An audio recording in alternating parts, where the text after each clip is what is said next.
একটাই দাবি যে আমাদের আমির সাহেবকে আনতে দিতে হবে। যদি নাকি আমির সাহেবকে আনে তাহলে হয়তো আমরা দ্বিতীয় ইজতেমাটাকে কবুল করে নিতে পারি।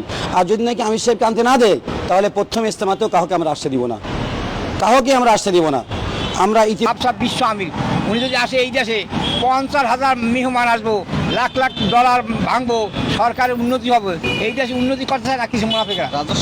বিশ্ব ইজতেমার বিশ্ব আমির হযরত মাওলানা সাআদ সাহেব বিশ্ব ইজতেমায় না আসলে বিশ্ব ইজতেমার মর্যাদা ক্ষুণ্ণ হচ্ছে। সুপ্রিয় দর্শক শ্রোতা, আমি নিজামুদ্দিন স্বাগত জানাচ্ছি স্বাধীনতা টিভি বাংলায়। আমি এই মুহূর্তে আছি কাকরাইল মসজিদে। আমরা জানি যে বিশ্ব ইজতেমা ফিক্সড হয়েছে, 2 পর্বের জামাত হবে এখানে। প্রথম পর্ব হবে 31 জানুয়ারি এবং থেকে শুরু করে 2 ফেব্রুয়ারি এবং পরবর্তী যে জামাত দ্বিতীয় স্টেপে যেটা হবে 7 থেকে 9 তারিখে। এবং 2 পন্থী, এক দল হলো জুবায়েরপন্থী এবং অন্য দল সাদপন্থী, এবং এই 2 দলের 2টা জামাত অনুষ্ঠিত হয়েছে। এবং আমরা বিস্তারিত এখানকার যিনি সাতপন্থীর আছে এবং তিনি জানালেন এবং জানবো আমরা তার বক্তব্য, এবং সাধারণ যারা এখানকার মুসল্লি আছে, মুসলমান আছে, যারা ধর্মপ্রাণ মানুষ, তাদের কাছ থেকে জানবো। সাথেই থাকবেন। আমাদের টঙ্গী ইজতেমা আমরা কেউ বলি না, বলি এটা বিশ্ব ইজতেমা। পৃথিবীর যে কোনো রাষ্ট্রে গেলে আমাদের বাংলাদেশ অনেক রাষ্ট্র চিনে না, যদি বলা হয় টঙ্গী বিশ্ব ইজতেমা তাহলে চিনে। এটা হয়েছে কীভাবে? বিশ্ব ইজতেমার নাম এই জন্য। আর বিশ্ব ইজতেমা ওইটাকে বলে বিশ্বের লোকেরা যখন আসে, আর বিশ্বের লোকেরা আসে তখন যখন বিশ্ব আমির আসে।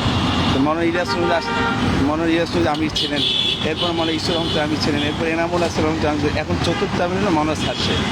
তো উনি যদি আসে বিশ্বের লোক আসবে, তখন এটা বিশ্ব ইজতেমা হবে। এই পরিপ্রেক্ষিতে এখন আমাদের প্রথম ইজতেমা, আমাদের আমির আসবে, বিশ্ব ইজতেমা হবে। এই দুনিয়া ধোকার দুনিয়া, আমার হায়াতুর দুনিয়া ইল্লা মাতাল দুনিয়া ধোকা, বিবি ধোকা, বাচ্চা ধোকা, বাড়ি ধোকা, গাড়ি ধোকা, টাকা ধোকা, খবর ধোকা। তোমরা সব বিশ্ব আমির উনি যদি আসে এই দেশে 50,000 মেহমান আসবো, লাখ লাখ ডলার ভাঙবো, সরকারের উন্নতি হবে, এই দেশে উন্নতি করতে চায় না কিছু মুনাফিকরা। এই রাজস্ব আয় বাড়ি যাবে, এই দেশে অনেক উন্নতি হবে, এই উন্নতি চাইতেছে না কিছু লোকেরা, হচ্ছে না? এই জন্য এই সরকার উচিত সবাই দাবি পূরণ করা। ওদের বড় বড় মুরব্বী আসবে, আর সাতসাবের মুরব্বী আসবে না, এটা কেমন কথা? বিশ্ব ইজতেমার বিশ্ব আমির হযরত মাওলানা সাআদ সাহেব বিশ্ব ইজতেমায় না আসলে বিশ্ব ইজতেমার মর্যাদা ক্ষুণ্ণ হচ্ছে।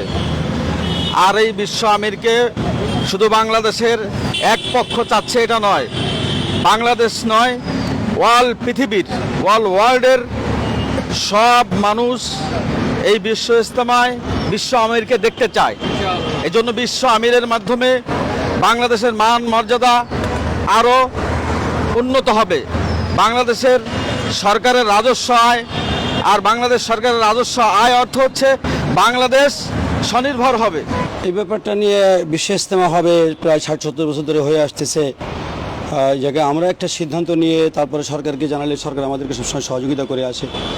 আমাদের 60-70-80 দেশের থেকে বিদেশি মেহমানরা আসে আমাদের ইজতেমা লিড দেওয়ার জন্য। নিজামুদ্দিন যে মূল মার্কাজ আমাদের তবলিগের, ওই মার্কাজ থেকে আমির সাহেব সবসময় এসে থাকেন।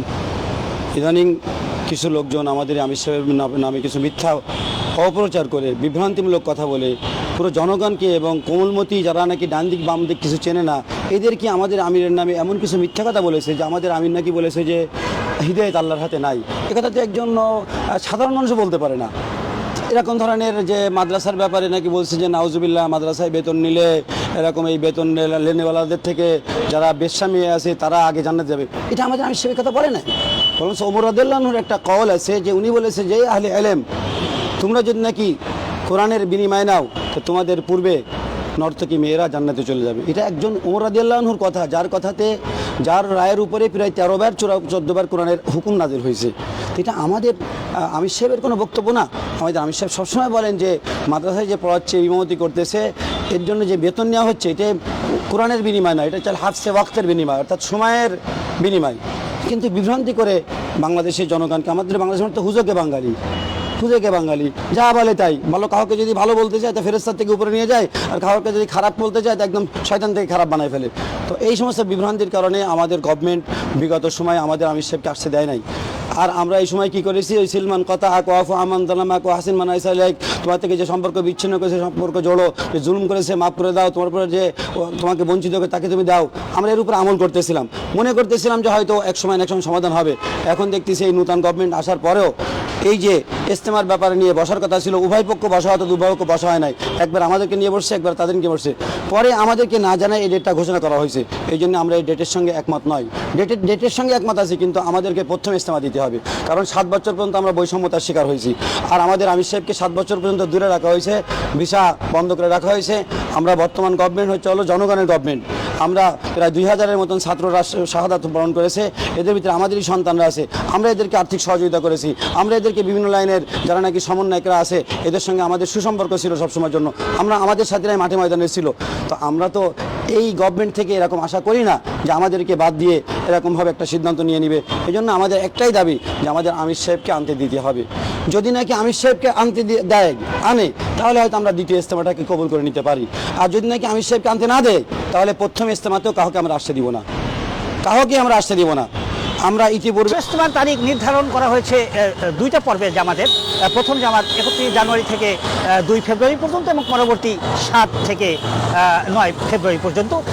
জামাত যেটাই হোক, এবং এখানে বিষয়টা হলো যে সাতপন্থী এবং জুবাইরপন্থী দুটো পন্থী এখানে নামাজ আদায় করবেন। তবে সাতপন্থী যারা আছেন তাদের বক্তব্য যে তাদের প্রধান যে আকর্ষণ বা প্রধান মেহমান বা বিশ্বের সমাদৃত যিনি মাওলানা সাদ, তাকে আনতে হবে এই জামাতের আগে হোক আর পরে হোক। এই একটা দাবি এবং একটা আকাঙ্ক্ষা নিয়েই তারা বর্তমান সরকারের কাছে আবেদন করছেন, এবং তারা প্রত্যাশা করছেন অবশ্যই মাওলানা সাদ বাংলাদেশে আসবেন।